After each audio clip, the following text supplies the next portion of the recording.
dos, uno, dos, tres, cuatro.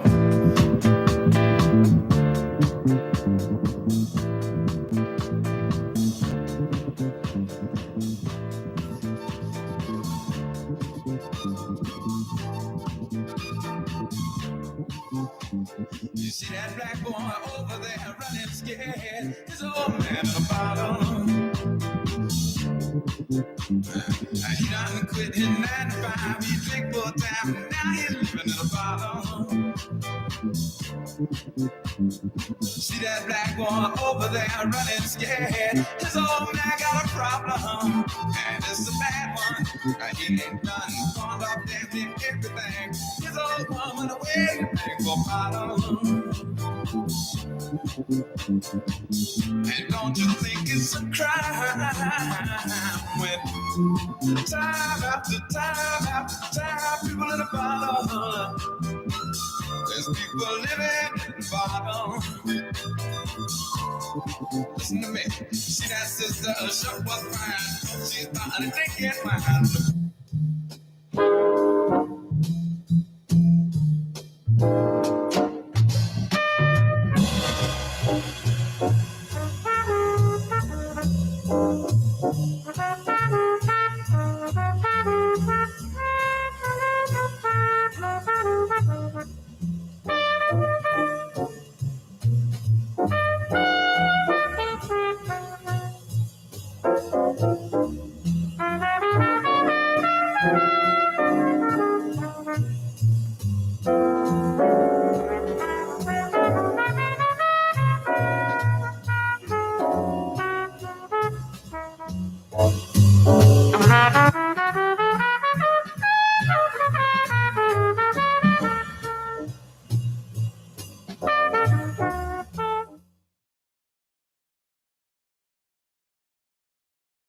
Reality check with Charles Butler. We're going to get busy here.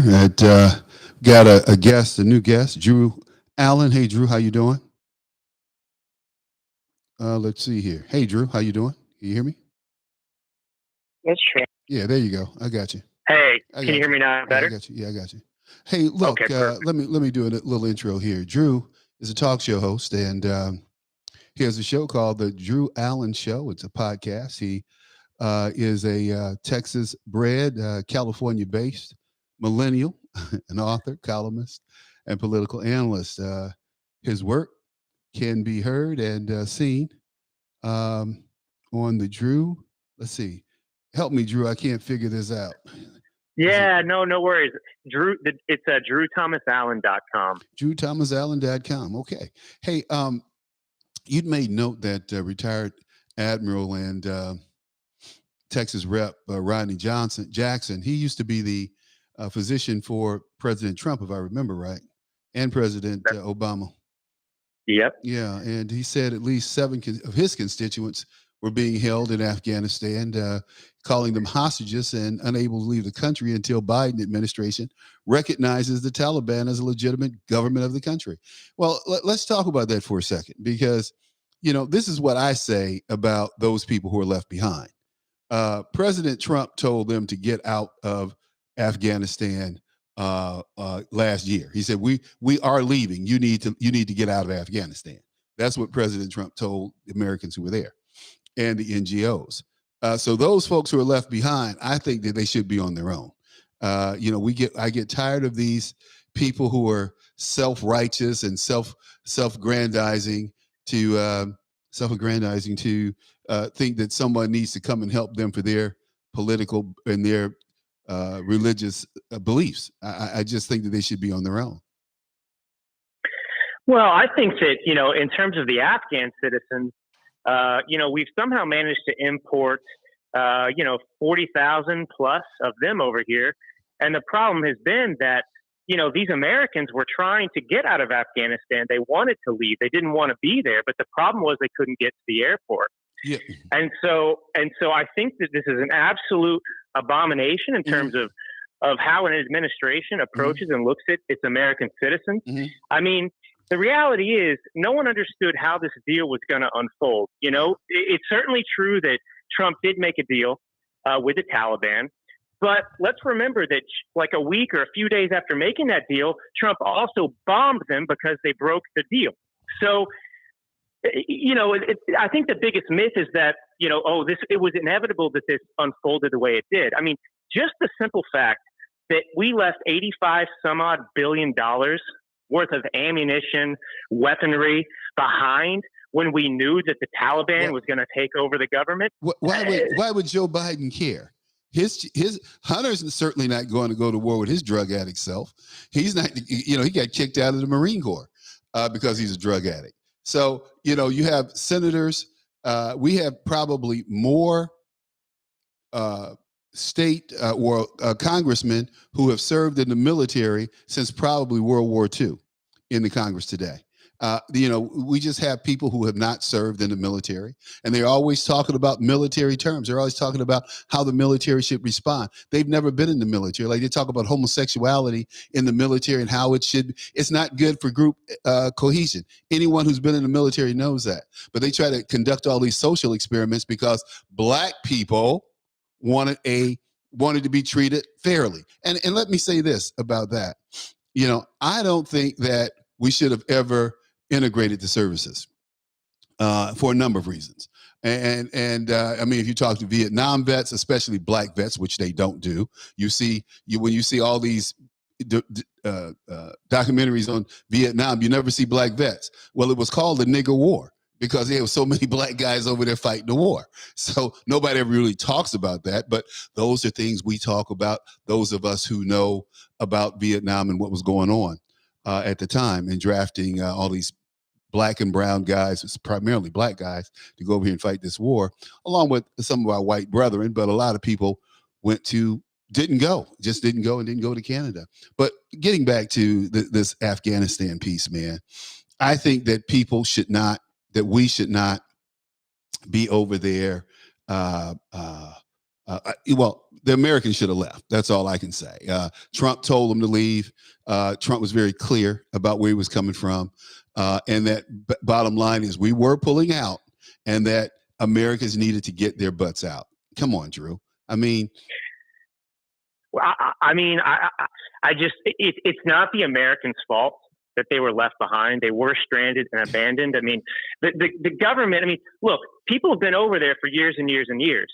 And there was no transparency about how dangerous it was and what was going on over there at the time. In fact, we have a quid pro quo phone call with Joe Biden, with Ghani, who was the president of Afghanistan back in July, and he asked Ghani to lie and change the perception people had because the Taliban was imminent that they were going to take over there.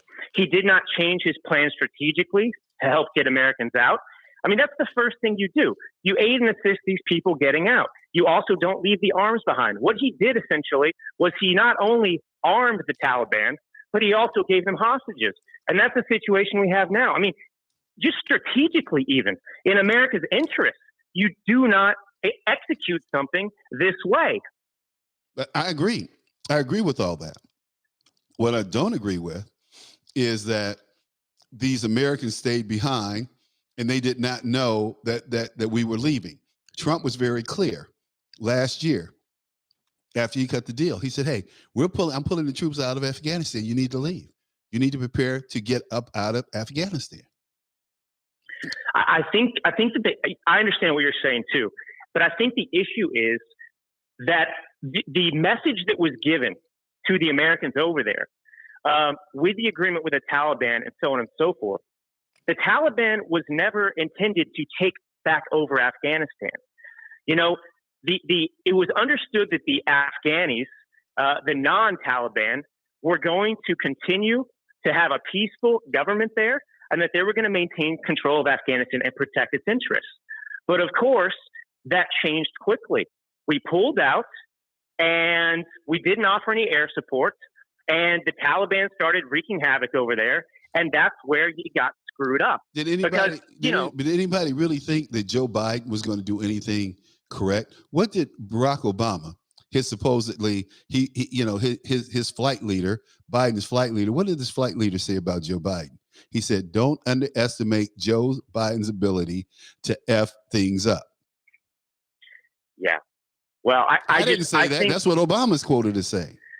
Yeah, and that says a lot because Obama's the guy who sent the Iranians pallets of cash in the middle of the night to prop up another terrorist regime. Not only did he send them pallets of cash, when the Ukrainians were trying to hold back Putin taking over the Crimea peninsula, Obama sent them blankets. What was the first thing that Trump did? Trump sent them missile weapons systems.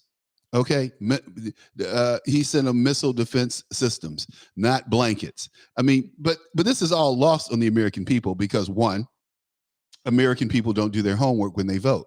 Two, they don't vote issues. They vote like they're voting for a school president. Oh, I don't like so and so. Bush is cuter than Gore, so I'm gonna vote for Bush. Gore's cuter than Bush, so I'm gonna vote for Clinton. Is definitely cuter than old man Bush. I mean, Clinton has always been accused of being a rapist, a philanderer, a womanizer. How does this guy get elected to office? When you start talking about moral decay and decline in the Oval Office, JFK was a womanizer, but at least he was slick about it. This guy, what's his name? Slick Willie. I mean, Slick Willie. Drew, Slick Willie even has a black son who looks just like him, only he's black. Look just like him. I'm serious. Look, Charles, you can't say that. You can't say that. No, I'm just kidding. Whoa. Why would you say that I can't say that? That's interesting. No, I'm joking with you. I know you're joking, but that's what black people in Chicago used to say when I used to talk. I'd be at a dinner party or a party, and I'd talk about Mayor Daley and how this guy was repressive. And he was repressing people in the black community and how crime was rampant in the black community. And people would say this, and these are black people who were in the Daley administration and the senior ranking members of in the city government. And this is what they say, and this is how they would say it. Charles, you can't say that about Mayor Daley. You can't talk like that about Mayor Daley. You just can't do it. So then what happens? Charles Butler gets a radio show in Chicago. And not only does he talk about Mayor Daley, he talks about the black politician. He talks about the black preachers who are constantly criticizing black police or police officers that are suppressing black criminals. And then, he was a good boy. Well, if he was such a good boy, how come he been to prison for the last 10 years? Oh, he was turning his life around. He's turning his life around, but he shot two people and an old lady. He robbed an old lady last week. So how was he turning his life around? Oh man. Well, hey, I love it. And you're one of the heroes in this country today, because what we need is when people tell us to shut up, our voices get louder. And that's kind of what I was doing anyway. I was making fun of those folks that would tell you, hey, you can't say that. It's like, tell me not to say it again. I'll get a bigger megaphone. Exactly.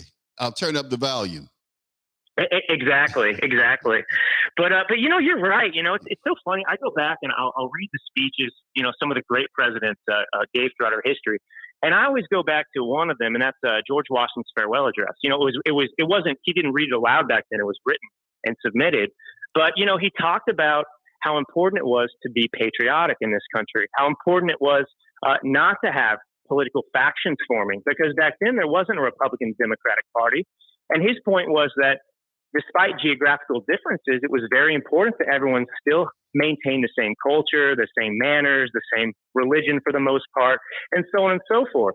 And what we've seen is this formation, obviously, of parties in which, there's nothing that seems to unite us anymore, because everyone's eyes are off of the Constitution, right? It's like a preacher, in a church, and you have the Bible in front of you, and you can read the word yourself and understand what is going on. But instead, you're listening to these individuals, these false prophets, essentially, at some point, that are preaching outside of the gospel. And that's what we have here. There's no loyalty to the Constitution, and we don't look at each other as American brothers and sisters anymore. Well, it's very hard to when you don't know if your brother's a sister or your sister's a brother. Yeah, that's true. That's true. Look at Health and Human Services, you know? It's so and you know what I mean when I say that, right? So Oh, I know. so you know, and by the way, I don't play that craziness. I mean, I had a guy say to me once, I said, hey, thanks, man. I appreciate what you did. He said, can't you see that I'm a ma'am? I said, hey, I said, let me tell you something, dude. I am not going to participate in your mental illness. Yeah. Yeah. No, and you know, the truth is that's what has to be said now, because, you know, I think the problem is, you know, we mistake something in the English language. You know, you know, tolerance doesn't mean that you have to agree with these things that are sick in our society. I mean, you know, the idea, for example, look, if you're 18 plus and you want to cut off your genitalia and pretend to become a woman, yes, that is your right and you can do it. But don't expect me to sit here and say, yes, you're a woman. You know what I'm saying? It's like if someone wants to choose to be an alcoholic and drink a handle of vodka or two every night, yeah, that's your right. But don't come to me and expect me to, you know, condone and approve your behavior. I'm not going to do it. I can still love somebody, without but I'm not condoning their going to. I'm not behavior. going to play. Yeah. And that is, you're absolutely right. That's what I say all the time. It's really interesting that you say that, because I use the same analogy of a drug user. I may love that drug user, but I don't condone their behavior. And it's the same way I feel about the LGBT community, and that's from a religious philosophy. I don't care what Obama thinks, because I think Obama needs to come clean about his sexuality. Here in Chicago, he's known as Bathhouse Barry. So is Rahm Emanuel and Jesse Jackson. They all have roots with that homosexuality community up there on the north side of Chicago. So, you know, these are things, and these are people who, you know, I question their morality. And John Adams said that the Constitution was written only for a moral and religious people. John Adams said that, not Charles Butler. So if you take religion out of America and you take morals out of America, which they tried to do, they started doing in the 80s, and they took religion out of the schools. Well, you can't say Pledge of Allegiance with God, or you can't say prayers in the morning in school. Well, I mean, so we take out religion, we take out morality, and what do we have? We have this thing today called chaos. The decline of the Roman Empire. I looked it up yesterday because I wanted to refresh. I go around talking about this stuff all the time. And from time to time, you have to go back and do your research and refresh where you learn these things. So I learned in junior high school, when we were studying the fall of the Roman Empire, Mr. Wilson, who was the history teacher, said to us that the fall of the Roman Empire was because the men all became homosexuals. So I'm doing this research yesterday, and it says the fall of the Roman Empire was due to contagious homosexuality. And I'm going, wow, okay, cool. So I read all this other stuff, about the fall of the Roman Empire. All says the same thing. In America, what did Barack Obama say? Barack Obama said, we are managing the transition from America being the number one superpower to the number two superpower. These things happen with history. Well, why do they happen? Who put all this LGBTQ RSVU stuff in our community in the first place? It was Barack Insane Obama. That's what I call him, Barack Insane Obama. I mean, how do you go from having a net worth of under $1 million in 2006 to buying a 66-acre mansion in Martha's Vineyard? You'd never been to Martha's Vineyard before you became president.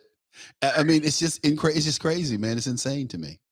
It's not insane. I know how it happens, but Well, but it goes back to your point about the founding of this country and the elimination of morals and values and Judeo-Christian values in this country. I mean, it's the same thing, in the early days of this nation, of course, you were, becoming a politician, whether you're serving in Congress or president, that was a sacrifice. You succeeded in your personal life. You learned about the world. You understood your country, and then you gave back. But now what do we have? Like in the example of whether it's the Clintons or the Obamas or even the Bidens, they use the political office to enrich themselves, not the other way around. And that's just par for the course of the corruption of our political system in America. Well, it was rich people came to serve in the government, not poor people. Today, if you look at Congress, most of these guys who are up there are poor people. They were failures in the private sector, and what could Lindsey Graham do? Really? What business could Lindsey Graham run? That's exactly right. Yeah. Here's a guy. Well, Lindsey Graham, you put your finger in the air, put some spit on your feet, put your finger in your mouth, and put your finger in the air, and that's what you get with Lindsey Graham, whichever way the wind's blowing. Okay, the guy is pathetic. Well, and it's most of them.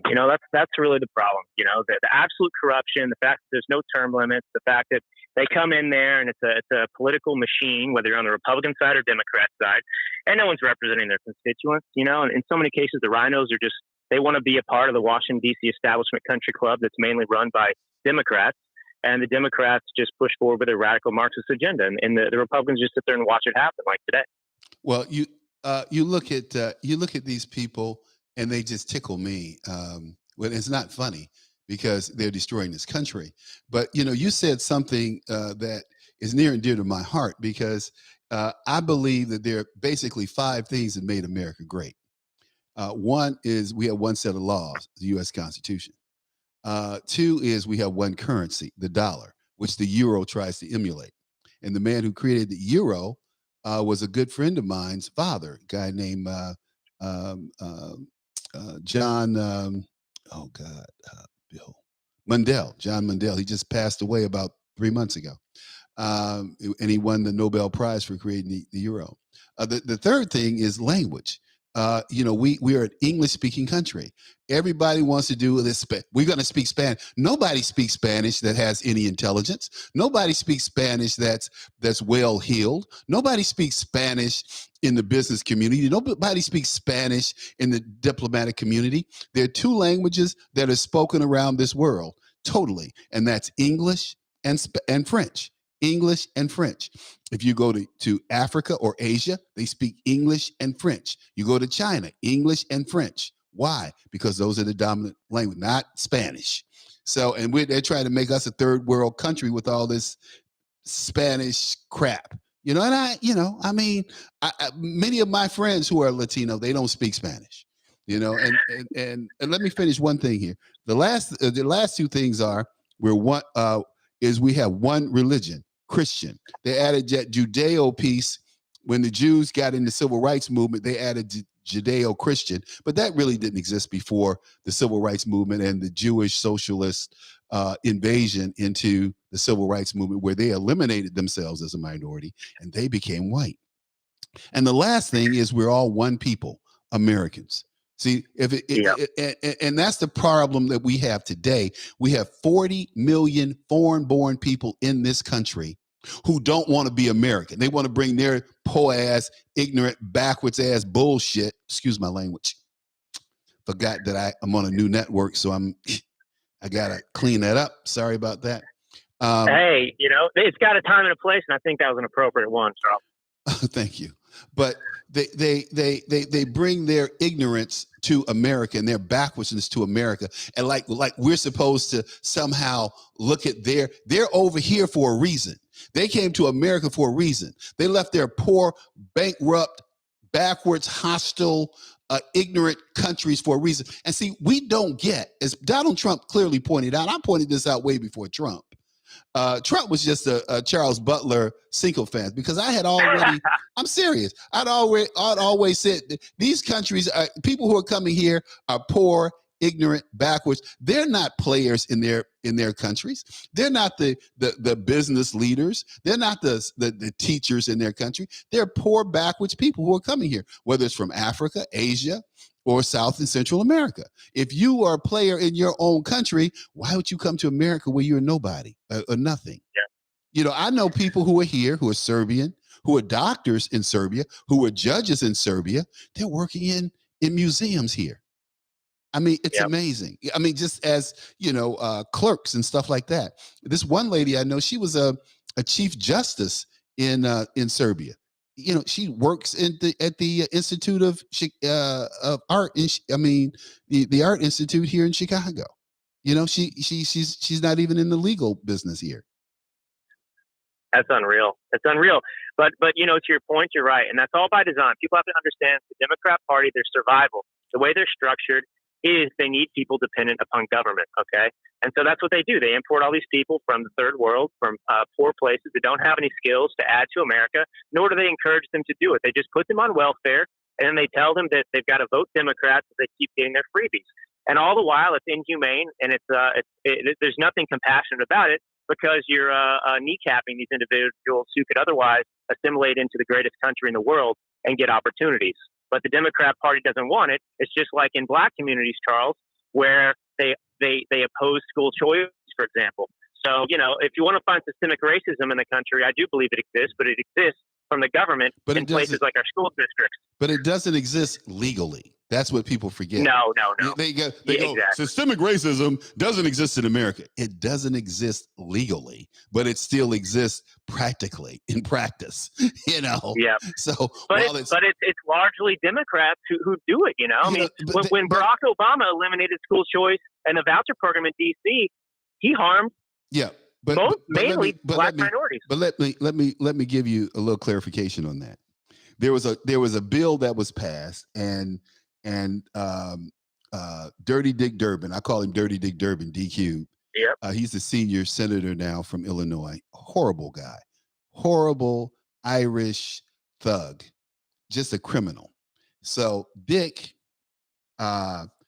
attached to a bill that after, I don't know, 2 or 3 years, $17 lousy million that was set aside for DC students would be eliminated from the budget. They wouldn't get the money. So we get wind of this, right? I read about this, right? And I go, oh man, we got to call Durbin's office. So we called all of Durbin's offices in Illinois and DC. We shut down the offices. I mean, you could not get into, we just shut them down for like 3 or 4 days. And he had taken, his bill was to take school choice and vouchers away from DC school children. And it was only $17 lousy million. Now, these vouchers gave some students the ability to attend Sidwell Friends, where Barack Obama's kids went. And Chelsea Clinton went, and also the Carter girl, Amy Carter. So school choice is not something that Democrats want for black children. It's not something they want. See, my contention has been this, because I grew up in an integrated school environment. And I always contended that it was my contention that teachers did not want to teach black children because they didn't want them to compete with their children. I mean, when you look at black Americans in this country, in the old days, if we were just given half a chance, we exceeded and excelled our fellow Americans, whether it was on a football field, a basketball court, a gymnasium, in a classroom. See, people forget how these segregated schools competed with white schools and beat them in state competitions, in debating, in math competitions, and in all these competitions. They have like, well, we have to integrate. And I go, why would you want to pour yourself in? Why would you want to integrate into a gallon of milk? You disappear. You pour a cup of chocolate milk into 5 gallons of white milk, and guess what? It disappears. And that's what happened to black students, and that's what happened to black people in this country.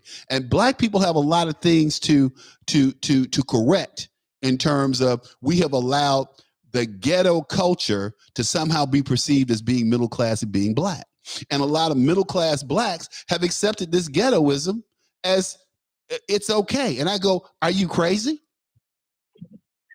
I mean, I have college educated friends who like name their children Shaquita. I mean, this woman, this is it, and this was in the 70s, dude. This chick named in the 80s, I should say, in the 80s. This chick named her baby Shaquita. She's a college-educated Michigan grad. I'm going, where in the hell? What? Because it's supposed to be acceptable. Yeah. Yeah. So black people have we have a lot to account for. We've been given a lot of opportunities in these last 40 years, and they've been diluted with the ghettoism that's promoted by Hollywood, by our government, the government policies. And I could go on and on and on, but don't get me started. No, I hear you, Charles. But at the end of the day, we need to return to a meritocracy. We need to return to a society in which we're focused on, those things that unify us, namely being Americans. And we do need to move away from conversations constantly about race and minority status. I don't care if you're black or brown, I really don't care, Charles. It doesn't have any impact on me. And unfortunately, there's an entire service. But this is the deal, Drew. But it does on me, because when I get up in the morning and I go outside, the first thing, and I'm going to leave my house, the first thing I reach for? What's the first thing you reach for? You think about when you get ready to leave your house? That'd be my car keys. Okay. Besides your car keys, what else do you think about? That's about it, Charles. My car keys and my wallet. Okay. And why do you take your wallet? Well, I don't want to get pulled over, Charles, and not have my driver's license. I'd hate for that to happen. Okay. So this is the deal. I think about this the same way that you do, whether it's keys or wallet. But I know that if I don't have my wallet, my ID with me, my driver's license, whether it's riding my bicycle or in my car, I got problems with the cops. Real problems. Yeah. When you black and you don't have a driver's license, you're driving without a driver's license, even though the cops can see on the computer that you have a driver's license, that your address is what you said it was, you don't have any tickets, you don't have any warrants, they will still take you to jail. But you believe that? You believe that in Chicago if you're a black individual? No question. There's systemic racism in the police force? I'm not talking about racism. I'm just talking about what happens. What happens. But and do you think it's kind of shared accountability in terms of the fact that, the examples that happen in Chicago, in the inner cities and some of those places, that the fact that behavior continues in some instances, then it punishes other people who aren't guilty, if that makes sense? No, what I'm saying is, if I don't have, as a black man, as a black man living around the corner from where Barack Obama lives, I don't expect people to come to my home knocking on my door like Gestapo, which I've had cops do. And guess what? They didn't get in. I don't expect to have white cops running around my neighborhood, the Barack Obama neighborhood, with their ball caps turned around backwards and their badges hidden, harassing law-abiding citizens, kids walking down the street. Like one kid, he always got hassled. His mom is a multimillionaire. She built an $8 million house across from us, across the street from where we live. And he would get hassled every night that he'd walk to his mother's house. The cops would throw him up on their hot hood and handcuff him and harass him. This is a kid of a son of a millionaire. No trouble. He's a special kid, special in that he has some mental issues, but nothing serious. But, he has some slight developmental issues, right? And they would harass this kid all the time. And he just got tired of it. He used to call my radio show and complain about it. So we did try to do something about it. But that's the kind of treatment you get, man. And if it weren't for video cameras, if it weren't for these body cams, these cops would still be getting away with this madness. But I tell you what, I know that I'm on the right track in that Justice Thomas wants to eliminate qualified immunity. And these cops have used qualified immunity to brutalize people, to hide behind the city coffers. In Chicago alone, Drew, we spent over $50 million a year over the last 30 years, every year, $50 million a year on police misconduct cases. Can you believe that?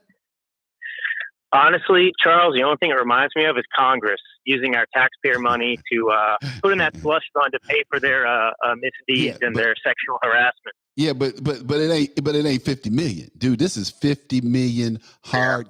My buddies who are lawyers, they have made a lot of money. they have made a lot of money, man, off these cases, man. I mean, they make I got a buddy, man. Anyway, that's neither here nor there. But he's Well, made a lot Charles, of money. I think all this comes back to our conversation about, the rejection of morality overall in this country, right? Yeah. Yeah. This country can't survive, to your point, the founding fathers' point, in the absence of morality. The Constitution is no substitute for it. And in fact, we had slavery for obviously a long portion of our history, in spite of the fact that the Constitution did not do that. Then we had a 14th Amendment, which made it very clear that blacks had rights, and yet that still was not given. So, this is the problem, amorality, right, Charles? So we're bringing it back. You make a good point, because I've said time, and I'm making a point in a book I'm writing, that we should not have had a civil rights movement for blacks. I mean, this is America. The federal government should have said to the southern states, Jim Crow is illegal. The fact that your black residents cannot register to vote is unconstitutional. And if you don't open the polls, if you don't open voter registration, we're going to send the federal troops in. Black people shouldn't have had to march and protest and be hit with dogs and hoses and hung from trees in order for this to happen. We fought a war. We fought a war to eliminate that nonsense, to eliminate slavery, to eliminate oppression. And our government never followed through, except the first guy who tried to follow through was Eisenhower. People always overlook Eisenhower, but Eisenhower was probably one of the greatest civil rights presidents that we had. Yeah. I think that's a great point, Charles, and people do overlook him. Yeah, that's why he's. But let me just make this point, Drew. You notice that Eisenhower moved to number 5 in terms of great presidents. He moved to 0.5 to number 5, right? And know, this year he moved to number 5. You know why? They cited. You know why? His civil rights records. His people are finally starting to accept his civil rights record. Wow. At least I'm. Well, I mean, it's better late than never, right? But what's his name? Roosevelt was not a civil rights guy. He was very oppressive. He was a very racist guy. So was he stuck the Japanese Americans in internment camps. People like to forget that on the Democrat side. Well, I mean that's one thing, but that's just one thing. I mean his policies, his New Deal policies were very racist against blacks specifically. It eliminated blacks from the workforce. It put black women in the workforce. It eliminated blacks from Social Security. 90% of blacks were employed in agriculture and domestic work. Those were the only 2 sick codes that were left out of the Social Security Act of 33. You just go down the Social Security Act of 33, and there were all these things in there that designated the Negro could not participate in. And then you ask yourself, why? I mean, we're all supposed to be Americans. This is America. We're all in the Depression together. Why did you single out Negroes? But that's not taught in a textbook. That's not taught in school. I just happen to have gone to a university that created critical thinkers and gave us the ability to go out and do research and promote our positions and do what we do. But getting back to these Americans being left behind in Afghanistan is wrong. But and we certainly should have taken Americans before we took Afghanistans, and we should have took Afghanistanis who helped us instead of just everybody and anybody. But Drew, let me ask you this. I want you to think about this for a second. We're taking in all of these so-called refugees. Why don't the people in Chicago and on the south side of Chicago and the west side of Chicago and the people down in Dallas in rough neighborhoods, why don't they all go to Mexico and ask for asylum? They should get good housing, good jobs, financial stability. Their kids will be in good schools, because that's what we do here. We don't bring in these refugees and sell them in the ghetto. Yeah. Well, I agree. You know what? My problem too with it, we need to close everything as far as I'm concerned around this country and the border and stop bringing in anybody, because we have our own problems. We act as if, we can solve the problems of the world when we don't even solve the problems in our own country. We've got poor, we've got homeless, we've got minorities that are stuck in abject poverty. in these ghettos essentially, and we don't make any effort policy-wise to correct those and fix our own house. Right. And so, I'm tired of this argument that we need to, settle all these people here. I don't want them. And honestly, it's so funny, that so many people in this country say that we shouldn't be involved. We don't want to be in wars anywhere else. We shouldn't be, the police of the. But what are we doing? We're just importing everyone from around the world to come here. And the problem is they're not assimilated. They're not grateful. They come into our house and then they start taking our food and they don't contribute. They come into our house and they tell us what's wrong with America. I remember being in Starbucks. I remember being in Starbucks, and there were these two Eastern Europeans, and they were bashing America. Now you have to understand, they came from Eastern Europe. We brought them here. Both of them got PhDs from the University of Chicago. Okay, on our dime. Yeah, on our dime. Okay, and they're sitting here bashing Chicago. Bashing the U.S. in a Starbucks, and so me being the butterfly, the social butterfly that I am, I interjected myself in their conversation, and I said, "Hey, guys, I couldn't help but overhear you, but and they were talking about the gun culture in America, and it's like the wild, wild west. We don't need guns because we're not in the wild, wild west anymore." So I started talking to these guys, right? And we talk about guns, and I'm talking about how you're cowards. That's why you're over here instead of defending your own country. Woo, it got deep. Okay. But it's true. You ran out of your own country instead of having a gun to defend yourself because the communists took all your guns. And then you come over here and tell us that we need to be defenseless and we need to give up our guns too. There's nowhere for us to go, buddy. We can't run to an America. We are America. That's beautifully said, Charles. We don't have anywhere else to go. This is the last, bastion of freedom in the world. It really is. And if we don't fight for it and protect and defend it here, there's nowhere to run. There's nowhere to run. And think about this. I see people getting in what we call wading pools.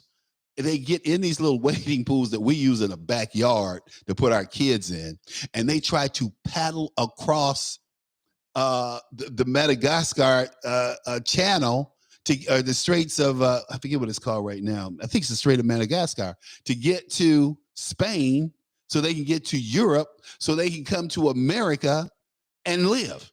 And these sharks are circling these little plastic boats, man.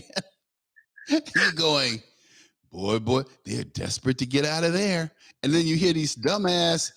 Excuse my language. You hear these dumb Black Americans talk about, well, I'm going to Africa. All the Africans I know trying to get to America. Yeah. It undercuts their argument time and time again about what an awful, terrible place this is. Everyone in the world, if they could be anywhere else, they choose to come here, and they do choose to come here. And we're a great nation. With all our problems. With all of our problems, we're still a great nation. Exactly. And and we've always plugged ahead. We haven't been perfect, but we've always tried to fulfill, what the Constitution said and our destiny, which is equality for all. And we have made great progress. But Charles, now the problem is we're regressing very rapidly. Well, all that progress is being undone. We have too many damn foreigners in this country, man. We have 40 million foreign-born people, and they are not committed to being American. They come over here with their, it used to be when people came to America, they were embarrassed to be Irish, or they were embarrassed to be German. They anglicized their names. Now you have people who come over here. I'm a bourgeois, blah, blah, blah, blah, and I'm great because I'm different than Americans. Why are you here, dude? No, it's disrespectful, Charles. I'll tell you what. I lived and worked in Milan, Italy, legally. I had all my documentation, and I worked for an American company there. But I did not walk around the streets of Milan waving an American flag. I enjoyed the Italian culture while I was there. Ultimately, I decided, of course, to come back to the U.S. because I'm an American and I love America. But it would have been absurd for me not to speak Italian. I speak Italian. I had employees. I spoke Italian with my employees because that's the right thing to do. I'm a guest in Italy, and these people don't have that attitude. They're here like invaders. Yeah, and they are. And you know what pisses me off? What pisses me off is that these white people put up with it. And they're like, oh, they have an accent. I'm like, I don't care about their accent. I don't care about their broken English.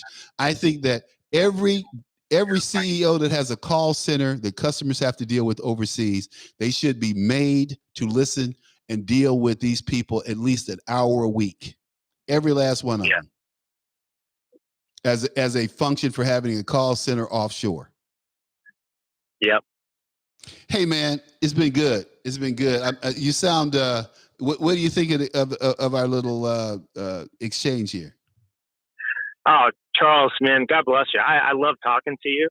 I love hearing your ideas, and I think the more of us who love this country, I mean, that's what unites people, even if we have differences of opinion or experience about different things.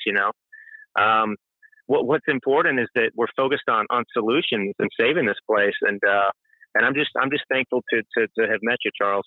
Yeah, well, we're gonna get you back on. So I got you plugged in my book, and make sure that Samantha knows that we had a great time. I'll make sure that she knows, and we'll keep in touch. Okay. Absolutely, Charles. You have a great day. Hey, Thank man, you. Anytime. You're welcome on my show. Anytime, Drew. All right. Talk you. soon. All right, baby. Bye-bye. Bye. That's Drew. Hey, look, we're gonna take a little break. And we'll be right back after we take this break. Ba-da-da. Hello, this is Dan Perkins from America's Cannabis Conversation, and I'm here to talk to you about how you can take responsibility for your own health. CV Science products that can help you empower yourself against the COVID-19 virus are CV Acute and CV Defense. The Acute product is taken at an early onset of feelings of discomfort and works over 3 days to assist your immune system to fight off the virus. The second product is CV Defense, which is taken daily, and it helps to optimize the power of your immune system to fight off this virus. Recently on my program, I had an interview with Dr. Michael Lewis, who's been in public health for decades. I asked him about personal responsibility, and he said, "You are responsible for your own health. Don't count on the government to provide you with a magic pill or a magic shot for your health. That is your personal responsibility." If you want to empower yourself and take control of your healthcare, go to empoweryourself.info. That's empoweryourself.info, and take care of your healthcare.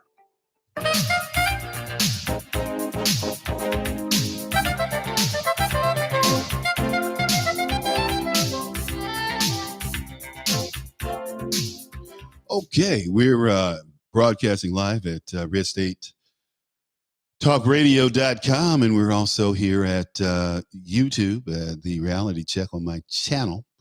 We have something we're going to talk about. It's the Texas abortion law.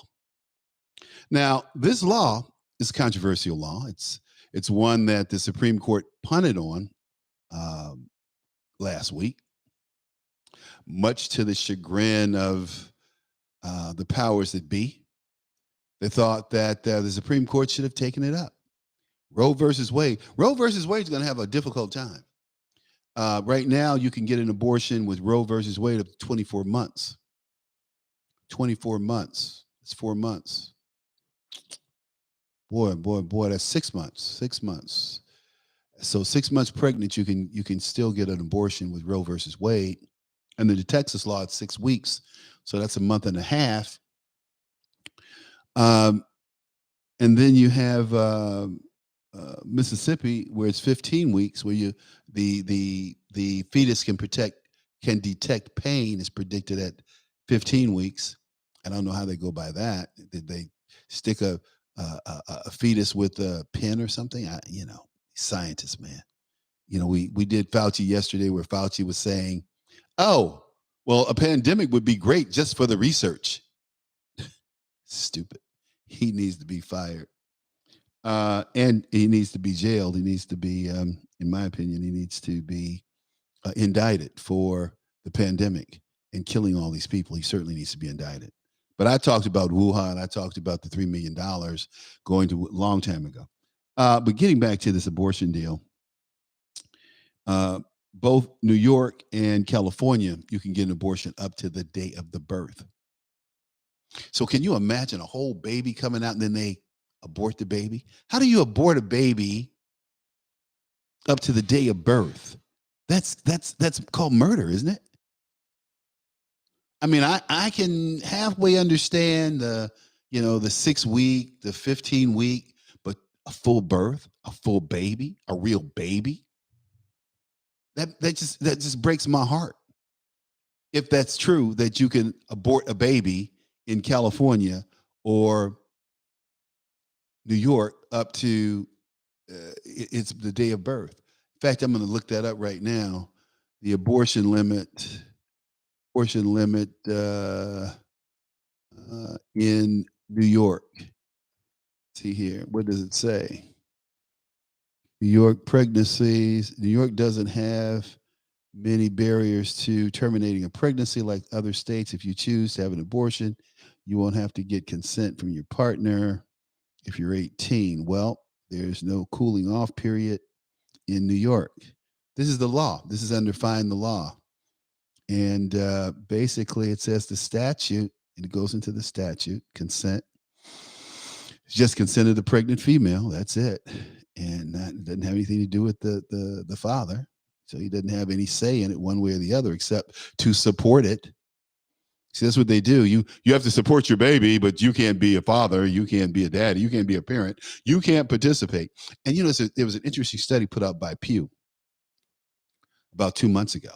And what the study said, nobody's talking about this because it refutes the image of the black father, the absentee black father, which I refuted. If you go back and you go to CPAC 2013 and Google Charles Butler and fatherless children, and I refuted all of that nonsense about black men don't want their children. They don't want to see their children. They just go around having babies and don't support. And the Pew research said that black fathers are more involved and try to be more involved in their children's lives than any other ethnic group. It's good news about black men. You don't see it in the liberal media.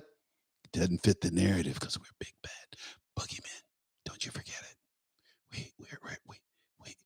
We like to reap retribution on people who harm us, people who kill us, people who beat us. We want to get retribution. We want to get them back. So we're somehow we're violent. Anyway, in New York, it says abortions prohibited in New York. Abortions are illegal if they're performed after the first 24 weeks of pregnancy. So that up to the time of birth was not true. And that was something that was said by, her name was Carrie Servino. She's the Judicial Crisis Network president. She should know better, but that's what she put out there. I was taking that off a tape, and maybe I'll have the tape here. We can listen to it. But let's see. I think it's on this one. Yeah, let's listen to it. But it's good information.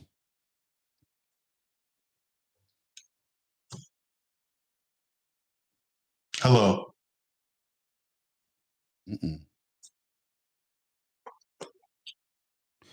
Okay, that didn't work. Let's do it this one.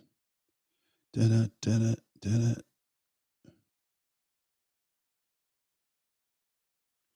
Oh, you know what? I know what it is. Okay, cool. Let's see. I'm going to open this up so you can. What is it?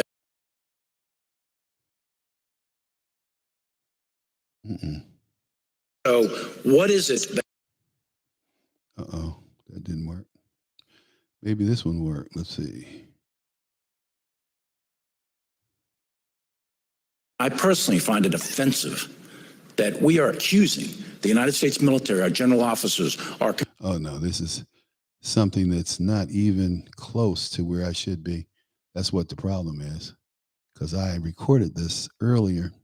And this one, I know that I'd done a good job recording it. Here we go. Again, influence from the teachers' unions in relation to mass guidance. So in May, yeah, that was mass guidance. That's a big rip. I was going to do that story, but we kind of ran over, so I passed it up. To protect women seeking an abortion in Texas, days after the Supreme Court said it would not block a state law that bans abortions after 6 weeks. The AG saying this: the department will provide support from federal law enforcement when an abortion clinic or reproductive health center is under attack. We have reached out to U.S. attorneys' offices and FBI field offices in Texas and across the country to discuss our enforcement authorities. Carrie Severino, she joins us now. She's the president of the Judicial Crisis Network. Carrie, what can the Justice Department actually do here, though? Right now, pretty much nothing, which is why all we've seen so far from Attorney General Garland is just this announcement saying they're looking at things they could do. This law was very carefully written, both to avoid pre-enforcement challenges at the Supreme Court, which it successfully did, and to make sure that it doesn't get challenged before it's actually come into effect. Until there's actually an abortion and someone sues someone for having that, the law simply hasn't triggered that yet. I think what we're really seeing is Garland trying to brag and throw a bone to some of the dark money groups that helped get Biden elected, who are very interested in trying to help the abortion industry in this case. Carrie, I guess there are two questions as I'm trying to understand this. Governor Abbott, I think just yesterday, making exceptions for rape victims. Is that new? Can he do that? Can he change the law that way? So the law itself includes an exception for when there's a medical emergency for the life of the mother, to protect the life of the mother. I don't think that the governor has the authority to make exceptions in that case. That's something that. Okay. That was interesting. But the governor didn't make exceptions. He just said, hey, we're going to go after rapists. It's against the law. They're criminals. It's a crime. In fact, I have that recording. I think I may have it right here. Let's see. I think I have it right here. Let's see. I want to ask you about something that Texas Governor Greg Abbott just said. He was asked about the Texas abortion bill and why force a rape or incest victim survivor to carry a pregnancy to term. This is how he responded. I want to play this for our viewers. Why force a rape or incest victim to carry a pregnancy to term? It doesn't require that at all, because obviously it provides at least 6 weeks for a person to be able to get an abortion. So for one, it doesn't provide that. That said, however, let's make something very clear. Rape is a crime, and Texas will work tirelessly to make sure that we eliminate all rapists from the streets of Texas by aggressively going out and arresting them and prosecuting them and getting them off the streets. So goal number one in the state of Texas is to eliminate rape so that no woman, no person will be a victim of rape. Wow. That's a big nut to pursue. But because most women who are raped by somebody they know. So, that makes it a little harder to go out and prosecute, and because people are slow about coming forward. They're embarrassed by these things, and the distrust and the violation of trust. I mean, it's one thing to have sex. It's another thing to rape somebody. So,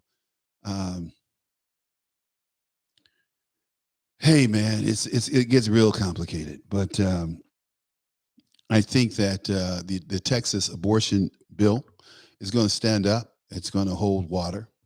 The Dobbs bill now, the Dobbs case that's coming up before the Supreme Court, it's going to tackle the constitutionality of abortion. This is going right to the Supreme Court. This is before the Supreme Court now. It's going to be interesting. So keep your eyes open on that one. Hey, look, it's 5 minutes after the hour. We've gone over a little bit, but we will pick up the pace tomorrow. We're going to talk about Afghanistan a little bit more tomorrow, see how these people are getting out of Afghanistan. I wish them luck, because it's hard. It's unbelievable what's going on. And I thank God that some of these Americans are going over there and rescuing people. So we'll come back. We'll deal with this again tomorrow. Same time, same place. 2:00 p.m. at Red State Talk Radio, and out here at YouTube Reality Check. Have a good one.